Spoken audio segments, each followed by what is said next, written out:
नमस्कार, तुमच्या सर्वांचं स्वागत करतो आपल्या चॅनलवर. मित्रांनो, सध्या एक कायदा जो आहे देवेंद्र फडणवीस यांच्या सरकारकडनं आणण्यात आलेला तो जो कायदा आहे धर्मांतर विरोधी असा काहीतरी कायदा तो आणण्यात आलेला आहे. आणि या कायद्याबद्दल बोलत असताना जितेंद्र आव्हाड हे अतिशय आक्रमक झाले आणि त्या ठिकाणी बोलत असताना त्यांनी थेट सांगितलं की या लोकांचं जर बस चाललं तर हे थेट डॉक्टर बाबासाहेब आंबेडकर, गौतम बुद्ध, महात्मा ज्योतिबा फुले या सर्वांना आतमध्ये टाकतील. कारण हे जे कायदे बनवत आहेत किंवा ह्या ज्या गोष्टी करून आणत आहेत त्या संपूर्ण महापुरुषांच्या विरोधात, विचाराच्या विरोधातील आहेत, अशा प्रकारचं वक्तव्य त्या ठिकाणी जितेंद्र आव्हाड यांनी केलं.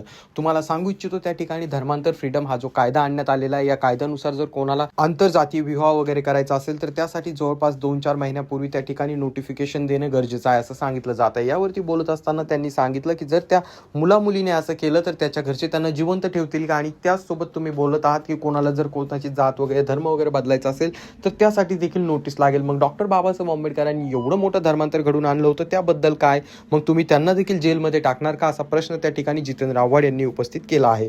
तर याबाबत तुमचं काय मत आहे खाली कॉमेंट करून नक्कीच सांगा.